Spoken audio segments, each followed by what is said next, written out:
చరిత్ర మరియు భూగోళ శాస్త్రం కోసం మీ గమ్యస్థానం KSN నాలెడ్జ్ హబ్ కు స్వాగతం. మా ఛానల్కి సబ్స్క్రైబ్ చేయండి. ధన్యవాదాలు. KSN నాలెడ్జ్ హబ్కు స్వాగతం. నా ఛానల్కు సబ్స్క్రైబ్ చేసుకోవడం, ఈ వీడియోను లైక్ చేయడం అస్సలు మర్చిపోకండి. సరే, ఇక విషయంలోకొస్తే చరిత్రలో ఒక గొప్ప సామ్రాజ్యం ఉండేది. వాళ్ల కాలాన్ని ఏకంగా స్వర్ణయుగం అన్నారు.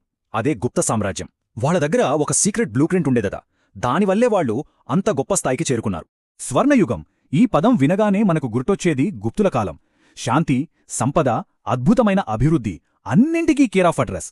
కాని అసలు ప్రశ్న ఏంటంటే, వాళ్లు ఇదంతా ఎలా సాధించారు? వాళ్ల పాలన వెనుక ఒక రహస్య ప్రణాళిక ఉందట, ఒక పవర్ఫుల్ బ్లూ ప్రింట్. ఆ రహస్యమేంటో తెలుసుకుందామా? పదండి. వాళ్ల పరిపాలనా వ్యవస్థని ఒక పిరమిడ్లాగా ఊహించుకోండి. మరి ఆ పిరమిడ్కి పైన, అందరికంటే పైన ఎవరుంటారు? ఇంకెవరో, చక్రవర్తి. ఆయన మాటే శాసనం, ఆయన ఆజ్ఞే ఫైనల్. అసలు ఈ మొత్తం సిస్టంకి సెంటర్ పాయింట్ రాజే. ఆయనేదో కేవలం ఒక పాలకుడు మాత్రమే కాదు, ప్రజలు ఆయన్ని దేవుడిలో సగంగా చూసేవాళ్లు. సర్వాధికారాలు ఆయన చేతిలోనే ఉండేవి. ఆయన బిరుదులు వింటేనే ఆ పవరేంటో అర్థమవుతుంది. మహారాజాధిరాజ అంటే రాజులకే రాజు. పరమ భట్టారక అంటే అందరికంటే గొప్పవాడు, సుప్రీం లార్డ్. చూసారా, ఆ బిరుదులే ఆయన శక్తికి నిదర్శనం. అయితే ఎంత శక్తిమంతుడైనా సరే ఒక పెద్ద సామ్రాజ్యాన్ని ఒంటరిగా నడపడం సాధ్యమా? అస్సలు కాదు. అందుకే రాజుగారికి ఒక సూపర్ టీం ఉండేది. వాళ్లే మంత్రి పరిషత్. ఇప్పుడు మనం బ్రెయిన్ ట్రస్ట్ అంటాం కదా, అచ్చం అలా అన్నమాట. యుద్ధం చెయ్యాలా వద్దా, శాంతి ఒప్పందాలు ఎలా, ప్రభుత్వ రికార్డుల నిర్వహణ, ఇలా ప్రతి కీలకమైన విషయంలోనూ రాజుకి సలహాలిచ్చేది ఈ మేధావుల బృందమే. ఓకే, ఇప్పుడు సెంట్రల్లో చక్రవర్తి, ఆయన మంత్రులున్నారు. అంతా బాగానే ఉంది. కానీ వాళ్ల అధికారం ఆ సువిశాల సామ్రాజ్యంలో మూలమూలకు ఎలా చేరేది? అదొక పెద్ద ఛాలెంజ్ కదా. ఆలోచించండి. ఫోన్లు లేవు, ఇంటర్నెట్ లేదు, ఫాస్ట్ ట్రాన్స్పోర్ట్ లేదు.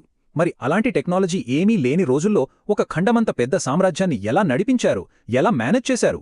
ఆ సమాధానం వాళ్లు డిజైన్ చేసిన అద్భుతమైన ఒక లేయర్డ్ సిస్టంలో దాగి ఉంది. వాళ్ల ప్లాన్ చాలా సింపుల్, కానీ సూపర్ ఎఫెక్టివ్. వాళ్ళేం చేశారంటే, మొత్తం సామ్రాజ్యాన్ని భుక్తులు అనే పెద్ద పెద్ద రాష్ట్రాలుగా విడగొట్టారు. ప్రతి భుక్తిని మళ్ళీ విషయాలు అని జిల్లాలుగా, ఆ జిల్లాలని చిన్న చిన్న గ్రామాలుగా విభజించారు. ప్రతి లెవెల్కి ఒక అధికారి. భుక్తికి ఉపరిక్, విషయానికి విషయపతి, ఇక గ్రామానికి గ్రామిక. చూసారా, ఒక క్లియర్ చైన్ ఆఫ్ కమాండ్. కన్ఫ్యూజన్కే తావులేదు. సరే, ఇంత పటిష్టమైన సిస్టమ్నే కాపాడాలంటే ఏం కావాలి? ఒక పవర్ఫుల్ ఆర్మీ. గుప్తుల దగ్గర అది ఉండేది. ఏనుగులు, రథాలు, కాల్బలం అన్నీ ఉన్నాయి. కాని వాళ్ల అసలైన సీక్రెట్ వెపన్ వాళ్ల అశ్వదళం. గుర్రాలతో వాళ్లు చేసే దాడులు మెరుపు వేగంతో ఉండేవి. వాళ్ల విజయాల్లో కీలక పాత్ర పోషించింది ఇదే. అయితే ఆగండి, గుప్తుల గెలుపుకు అసలు కారణం వాళ్ల రాజులోనో సైన్యంలోనో మాత్రమే లేదు. అసలైన సీక్రెట్ ఇంజిన్ వేరే చోట ఉంది. ఈ టాప్ డౌన్ సిస్టమ్ కంటే లోకల్గా చాలా పవర్ఫుల్గా పనిచేసిన ఒక శక్తి ఉంది. అదేంటో తెలుసా? గుప్త సామ్రాజ్యం అనే ఆ పెద్ద భవనానికి పునాదిరా ఏంటో తెలుసా? వాళ్ల సిస్టంలోని అతి చిన్న యూనిట్, అదే గ్రామం. మీకు ఆశ్చర్యం కలగొచ్చుగాని ఆ రోజుల్లోనే గ్రామాలకు విపరీతమైన స్వేచ్ఛ ఇచ్చారు. పూర్తి అటానమీ అన్నమాట. ప్రతి ఊరికి ఒక హెడ్ ఉండేవాడు. ఆయన్ని గ్రామిక అనేవాళ్లు. ఆయనేం చేసేవాడంటే, ఊర్లో ఉన్న పెద్ద మనుషులతో ఒక కమిటీలా ఏర్పడి వాళ్ల సమస్యలు వాళ్లే పరిష్కరించుకునేవాళ్లు. కోర్టుల దాకా వెళ్లాల్సిన పనిలేదు. ఈ లోకల్ పార్టిసిపేషన్ అంటే ప్రజల భాగస్వామ్యమే ఆ పెద్ద సామ్రాజ్యాన్ని గట్టి పునాదుల మీద నిలబెట్టింది. సరే, ఇంత పెద్ద అడ్మినిస్ట్రేషన్, ఇంత పవర్ఫుల్ ఆర్మీ, వీటన్నిటినీ నడపాలంటే డబ్బు కావాలి కదా. మరి మొత్తం ఇంజిన్కి ఫ్యూయల్ ఎక్కడ్నుంచొచ్చింది? వాళ్ల ఆదాయ వనరు ఏంటి? జవాబు ఈ యొక్క నంబర్లో ఉంది, 1/6. అంతే, అదే వాళ్ల సీక్రెట్. దీన్నే భాగా అనేవాళ్లు. అంటే రైతు పండించిన పంటలో 6వ వంతు మాత్రమే పన్నుగా కట్టాలి. ఎంత సింపుల్ కదా, చాలా ఫేర్ కూడా. నమ్మలేనంత ఎఫెక్టివ్గా పనిచేసింది సిస్టమ్. చూశారా, ఇంత సింపుల్ కాని పవర్ఫుల్ ఐడియాలే గుప్తులకు చరిత్రలో ఒక చెరగని స్థానాన్నిచ్చాయి. వాళ్లు వేసిన ఈ బ్లూ ప్రింట్ కాలంతో పాటు చిరిగిపోలేదు. సో అసలు విషయమేంటంటే, గుప్తుల తెలివి ఇక్కడే ఉంది. వాళ్లొక పర్ఫెక్ట్ బ్యాలెన్స్ క్రియేట్ చేశారు. ఒకవైపు కేంద్రంలో రాజు, ఆయన కౌన్సిల్, దేశ రక్షణ, పెద్ద పెద్ద పాలసీలు చూసుకునేవాళ్లు. మరోవైపు గ్రామాలకు పూర్తి స్వేచ్ఛ, వాళ్ల పనులు వాళ్లే చూసుకునేవాళ్లు. ఈ బ్యాలెన్స్ వల్లే వాళ్ల సామ్రాజ్యమంత బలంగా ఫ్లెక్స్. గుప్తుల కాలమనగానే మనకేం గుర్తొస్తుంది? బంగారు నాణేలు, గొప్ప గొప్ప రాజులు. భారతదేశ చరిత్రలోనే ఒక గోల్డెన్ ఏజ్. కరెక్టే, సముద్రగుప్తుడు, చంద్రగుప్తుడు, వాళ్ల విజయాలు అన్నీ మనకు తెలుసు. కాని ఆ బంగారు సామ్రాజ్యపు సింహాసనాలు కేవలం కత్తి బలంతో కట్టినవి కాదంటే నమ్ముతారా? వాటి వెనక ఓ అద్భుతమైన, మన ఊహకు కూడా అందని ఒక ఎకనామిక్ సిస్టమ్ దాగుంది. ఆ రహస్యమేంటో తెలుసుకుందామా? పదండి. ఒక్క క్షణం ఆలోచించండి. ఇప్పుడు మనం వాడుతున్నాం కదా బ్యాంకులు, డిపాజిట్లు, ఇంట్రెస్ట్, ఇదంతా అక్షరాల 1600 ఏళ్ల క్రితమే మన ఇండియాలో ఉండేదంటే నమ్మబుద్ధి కావడం లేదు కదూ, కానీ ఇది నిజం. గుప్తుల కాలంలో ఇది సాధ్యమైంది. అసలు వాళ్ల స్వర్ణయుగానికి అసలైన బలం వాళ్ల సైన్యం కాదు, వాళ్ల ఎకానమీ. ఆ సీక్రెట్స్ ఏంటో ఇప్పుడు చూద్దాం. సరిగ్గా ఇక్కడే అసలు విషయం మొదలవుతుంది. మనం స్కూల్ పుస్తకాల్లో ఏం చదువుతాం? రాజులు, వాళ్ల యుద్ధాలు, అంతవరకే. కాని ఆలోచించండి, ఆ యుద్ధాలు చెయ్యాలన్నా, ఆ పెద్ద పెద్ద రాజ్యాలు నడవాలన్నా డబ్బు ఎక్కడ్నుంచి రావాలి? అసలు ఆ సంపద ఎలా క్రియేట్ అయ్యింది? సో ఆ స్వర్ణయుగం వెనక రియల్ హీరోస్ రాజులు కాదు, వాళ్ల ఎకనామిక్ బ్రెయిన్. సరే, మరి ఇంత పెద్ద సంపద ప్రవహించిందనడానికి మొదటి సాక్ష్యం ఎక్కడ దొరుకుతుంది? ఇదిగో మన ముందు కనిపిస్తున్న ఈ బంగారు నాణ్యాల్లోనే. ఇప్పుడు చూడండి, ఇవి కేవలం బంగారు బిస్కెట్లు కాదు, ఇవి మాట్లాడతాయి. అవును, ప్రతి కాయిన్ ఒక స్టోరీ చెప్తుంది, ఒక మెసేజ్ ఇస్తుంది. ఈ కాయిన్ పేరు చూడండి, దీనారా. వినడానికి కొంచెం కొత్తగా అనిపిస్తోంది కదా? ఎందుకంటే ఈ పేరు మనది కాదు, వేల కిలోమీటర్ల దూరంలో ఉన్న రోమన్ ఎంపైర్ నుంచి వచ్చింది. వాళ్ల కరెన్సీ డెనేరియస్. దానికి మన ఇండియన్ వర్షనే ఈ దీనారా. ఒక్కసారి ఆలోచించండి, 1600 ఏళ్ల క్రితమే మన వాళ్లకి రోమన్లకి మధ్య ఎంత స్ట్రాంగ్ ట్రేడ్ కనెక్షన్ ఉందో ఈ ఒక్క పేరు చెప్పేస్తోంది. అప్పట్లోనే గ్లోబలైజేషన్ అంటే ఇదే మరి. అయితే మన గుప్తులు కేవలం కాపీ కొట్టి ఊరుకోలేదు, వాళ్లు చాలా స్మార్ట్. ఒకవైపు ఇంటర్నేషనల్ మార్కెట్ కోసం రోమన్ స్టైల్లో దీనారా కాయిన్స్ కొట్టారు. అదే టైంలో పక్కా దేశీయ స్టైల్లో సువర్ణ అనే కాయిన్స్ని కూడా రిలీజ్ చేశారు. చూసారా స్ట్రాటజీ? గ్లోబల్ ట్రెండ్స్ మిస్ అవ్వకూడదు, మన లోకల్ టచ్ పోకూడదు. అద్భుతం కదా?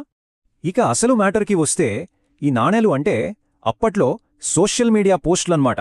ఒక రకమైన రాయల్ ప్రోపగాండా. ప్రతి కాయిన్కి ఒక మీనింగ్ ఉంటుంది.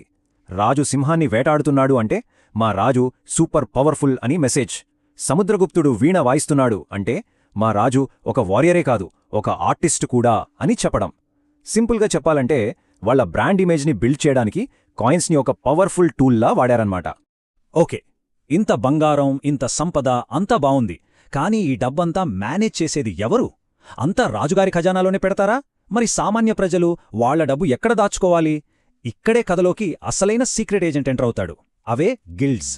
ఈ ప్రశ్న మనందర్నీ ఆలోచింపజేస్తుంది కదా? ఇంట్లో డబ్బు దాచుకుంటే దొంగల భయం, రాజుగారికిస్తే తిరిగి వస్తుందో రాదో డౌట్.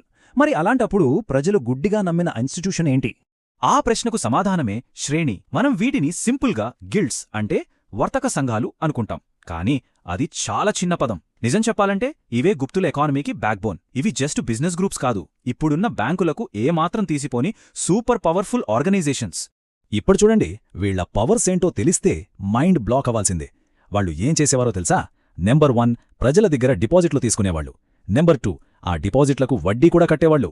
అచ్చం ఇప్పటి బ్యాంకులలాగే కదా? అక్కడితో ఆగలేదు. నెంబర్ 3, వాళ్లకు సొంతంగా మినీ ఆర్మీ ఉండేది, వాళ్లకంటూ ఓన్ సెక్యూరిటీ ఫోర్స్. ఇక అన్నిటికంటే పెద్ద షాక్ నెంబర్ 4, వాళ్ల రూల్స్లో రాజులు కూడా తలదూర్చేవాళ్లు కాదు, కంప్లీట్ అటానమీ. ఈ ఒక్క వాక్యం చాలు వాళ్ల పవర్ ఏ లెవెల్లో ఉండేదో అర్థం చేసుకోవడానికి. రాజులు కూడా గిల్డ్స్ అంతర్గత చట్టాల్లో జోక్యం చేసుకోలేదు అంటే దేశాన్ని ఏలే చక్రవర్తి కూడా ఒక సంస్థ రూల్స్ని మార్చలేడన్నమాట. అంటే ఆలోచించండి, ఆ శ్రేణులు ప్రజల దగ్గర ఎంత నమ్మకాన్ని, ఎంత ఫైనాన్షియల్ పవర్ని సంపాదించుకున్నాయో. ఆ నమ్మకమే గుప్తుల ఎకానమీకి అసలైన ఫౌండేషన్. సరే, దేశంలో ఒక పక్కా కరెన్సీ సిస్టమ్ ఉంది, నమ్మకమైన బ్యాంకింగ్ సిస్టమ్ ఉంది, అంతా ఓకే. కాని గుప్తుల సంపద కథ ఇక్కడితో ఆగిపోలేదు. అది దేశ సరిహద్దులు దాటి, సముద్రాలు దాటి వెళ్ళింది. గుప్త సామ్రాజ్యాన్ని ఒక గ్లోబల్ ఎకనామిక్ సూపర్ పవర్గా ఎలా మార్చిందో ఇప్పుడు చూద్దాం. అప్పట్లో మన భారతదేశానికి 2 వైపులా 2 మేజర్ గేట్వేస్ ఉండేవి. తూర్పున బెంగాల్లో తామ్రలిప్తి, పశ్చిమాన గుజరాత్లో భరూచ్. ఈ 2 పోర్ట్ల నుంచే మన ఓడలు రోమ్కి, చైనాకి, సౌత్ ఈస్ట్ ఏషియాకి బయలుదేరేవి. ఇవి అప్పటి గ్లోబల్ ట్రేడ్కి హైవేలు లాంటివి అన్నమాట.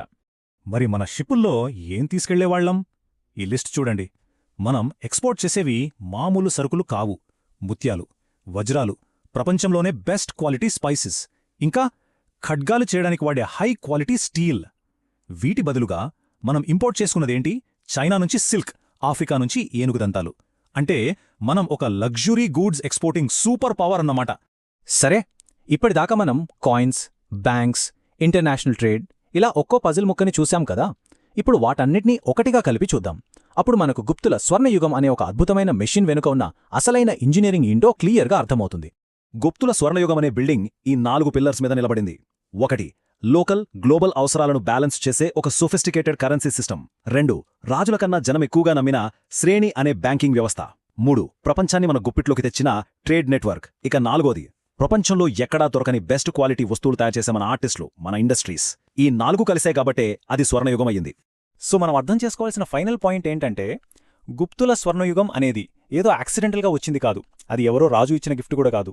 అది పక్కా ప్లానింగ్తో, ఫైనాన్షియల్ ఇన్నోవేషన్తో, బిజినెస్ మైండ్తో, సిస్టమ్స్ మీద నమ్మకంతో కట్టుకున్న ఒక ఎకనామిక్ ఎంపైర్. వాళ్ళ అసలైన బలం కత్తిలో కాదు, ఖజానాలో ఉంది. ఇక మనం ముగింపుకి వచ్చేశాం. ఒక ప్రశ్నతో మిమ్మల్ని వదిలి వెళతాను. ఒక సామ్రాజ్యం యొక్క నిజమైన గొప్పదనం దేనితో కొలుస్తాం? వాళ్ళ ఆర్మీ సైజ్తోనా, లేక ప్రజల జీవితాలను బాగుచేసే వాళ్ల ఎకానమీతోనా? గుప్తుల కథ విన్న తర్వాత బహుశా ఈ ప్రశ్నకు మన దగ్గర ఒక కొత్త సమాధానం ఉండొచ్చేమో. నమస్కారం. ఈరోజు మనం భారత చరిత్రలో ఒక అద్భుతమైన, చాలా ప్రత్యేకమైన వ్యవస్థ గురించి మాట్లాడుకుందాం. అదే అగ్రహార వ్యవస్థ. ఇది ఒకప్పుడు మన విజ్ఞానానికి, సంస్కృతికి ఒక వెన్నెముకలా నిలిచింది. అవునండి, మీరు విన్నది కరెక్టే. ₹1 ట్యాక్స్ కూడా కట్టక్కర్లేని గ్రామాలు, కేవలం చదువు కోసమే అంకితమైన పండితులతో నిండిన ఊళ్ళు ఒకప్పుడు మన దేశంలో ఉండేవి. వింటుంటేనే ఆశ్చర్యంగా ఉంది కదూ? సరే, పదండి ఈ అద్భుతమైన సిస్టమ్ వెనక కథేంటో చూద్దాం. సరే, ముందుగా అసలు ఈ అగ్రహారం అంటే ఏంటి? అవి కేవలం మామూలు పల్లెటూళ్ళా, లేక అంతకన్నా గొప్పవా? చాలా సింపుల్గా చెప్పాలంటే, అగ్రహారం అంటే రాజులు, పండితులకి, మేధావులకి బహుమతిగా అంటే గిఫ్ట్గా ఇచ్చిన ఊరు లేదా భూమి అన్నమాట. దీని వెనుక ఉన్న ముఖ్య ఉద్దేశం ఒక్కటే: చదువుని, మన సంప్రదాయ విజ్ఞానాన్ని ప్రోత్సహించడం. కాని వీటిని సాధారణ గ్రామాలులాగా అనుకుంటే మనం పప్పులో కాలేసినట్టే. ఎందుకంటే అగ్రహారాలు ఆ కాలంలో యూనివర్సిటీలు, అంటే ఉన్నత విద్యకు అసలు సిసలైన కేంద్రాలుగా ఉండేవి. ఓకే, ఇంత స్పెషల్ అయిన ఈ విద్యా కేంద్రాలు అసలు ఎలా పనిచేసేవి, వాటి రూల్స్ ఏంటి, వాటి స్ట్రక్చర్ ఏంటో ఇప్పుడు చూసేద్దాం. ఈ సిస్టమ్కి కొన్ని ముఖ్యమైన రూల్స్ ఉన్నాయి. మొదటిది, వీటికి కంప్లీట్గా ట్యాక్స్ ఫ్రీ అన్నమాట. దీన్నే సర్వమాన్య అని పిలిచేవాళ్లు. రెండోది, ఆ భూమి మీద వాళ్ల హక్కులు వంశపారంపర్యంగా వచ్చేవి. ఇక మూడోది చాలా ఇంట్రెస్టింగ్, వీటిని మహాజనులు అని పిలిచే స్కాలర్స్ కమిటీ, అంటే పండితుల సభ నడిపేది. ఇక్కడే వేదాలు, లాజిక్, మ్యాథ్స్ ఇలాంటి సబ్జెక్ట్స్ అన్నీ చెప్పేవాళ్లు. అయితే ఇక్కడే మనకొక ముఖ్యమైన ప్రశ్న వస్తుంది. సరే, పండితులకి మంచిదే, కాని రాజుకేంటి లాభం? తనకి రావాల్సిన పన్నులు వదులుకుని మరీ ఇంత పెద్ద భూమిని ఫ్రీగా ఎందుకివ్వాలి? ఆ ప్రశ్నకు సమాధానం మనల్ని నిజంగా ఆశ్చర్యపరుస్తుంది. ఎందుకంటే ఈ సిస్టమ్ ఎడ్యుకేషన్తో పాటు మనం అస్సలు ఊహించని మరో ఫీల్డ్లో ఒక సైలెంట్ రెవల్యూషన్ తెచ్చింది. ఏంటో చూద్దాం పదండి. అవును, మీరు విన్నది నిజమే. వ్యవసాయం, చదువుని ప్రోత్సహించడానికి మొదలుపెట్టిన ఒక సిస్టమ్ దేశ వ్యవసాయ ముఖచిత్రాన్నే మార్చేసింది. అదెలా? దీని వెనుక రాజులది ఒక మాస్టర్ ప్లాన్ ఉందన్నమాట. వాళ్లు కావాలని సాగుకి పనికిరాని బీడు భూములనే అగ్రహారాలుగా ఇచ్చేవాళ్లు. ఇక పండితులు అక్కడ సెటిల్ అయ్యాక తమ కష్టంతో ఆ భూములన్నిటినీ సాగులోకి తెచ్చేవాళ్లు. సో రిజల్ట్ ఏంటి? రాజు ₹1 పన్ను వసూలు చేయకపోయినా రాజ్యం మొత్తం మీద వ్యవసాయ ఉత్పత్తి, సంపద విపరీతంగా పెరిగిపోయాయి. ఎంత బ్రిలియంట్ ఐడియా కదా! అయితే ప్రతి కథలోలాగే ఇక్కడ ఒక ట్విస్ట్ ఉంది. నాణేనికి 2 వైపులు ఉన్నట్టు ఈ సిస్టంలో పాజిటివ్స్తో పాటు కొన్ని నెగటివ్స్ కూడా ఉన్నాయి. అవేంటో ఇప్పుడు చూద్దాం. ఈ స్లైడ్ చూస్తే మనకు క్లియర్గా అర్థమవుతుంది. ఈ సిస్టమ్ని మొదలుపెట్టిందేమో మన కల్చర్ని, ఎడ్యుకేషన్ని కాపాడదామని. కానీ దాని రియల్ ఇంపాక్ట్ ఏంటంటే అగ్రికల్చర్ డెవలప్ అయింది. కానీ దాంతోపాటే ఒక కొత్త ఫ్యూడల్ సిస్టమ్, అంటే భూస్వామ్య వ్యవస్థ కూడా మొదలైంది. అంటే కాలం గడిచే కొద్దీ ఏమైందంటే భూమి మీద పూర్తి హక్కులున్న ఈ పండితులు చాలా పవర్ఫుల్ భూస్వాములుగా మారిపోయారు. నెమ్మదిగా పవర్ అనేది రాజు దగ్గర నుంచి వీళ్ల చేతుల్లోకి వెళ్ళిపోయింది.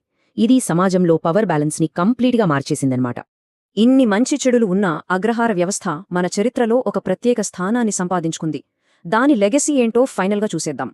ఈ సిస్టమ్ ఏదో 10 ఏళ్ళో 100 ఏళ్లు కాదు, శతాబ్దాల పాటు కొనసాగింది. ముఖ్యంగా మన సౌత్ ఇండియాలో శాతవాహనుల కాలం నుండి మొదలుపెడితే పల్లవులు, చోళులు, చివరికి గొప్ప విజయనగర రాజుల వరకు దాదాపు అందరూ ఈ సిస్టమ్ని ఫాలో అయ్యారు. ఫైనల్గా మనం గుర్తుంచుకోవాల్సిందేంటంటే ఈ సిస్టమ్ వల్ల మన సంస్కృతి బతికి బట్టకట్టింది. వేల కొద్ది అగ్రహారాలు మన సంస్కృతాన్ని, వేద విజ్ఞానాన్ని, మన ప్రాచీన నాలెడ్జ్ని తరతరాలుగా కాపాడిన కోటల్లా నిలిచాయి. చివరిగా అగ్రహార వ్యవస్థ మన ముందు ఒక పెద్ద ప్రశ్నను ఉంచుతుంది. జ్ఞానాన్ని, సంస్కృతిని కాపాడటం కోసం అధికారాన్ని వేరేవాళ్లకు పంచడం కరెక్టేనా? ఇది లాంగ్ రన్లో ఎలాంటి మార్పులకు దారితీస్తోంది? దీని గురించి మీరేమనుకుంటున్నారో ఆలోచించండి.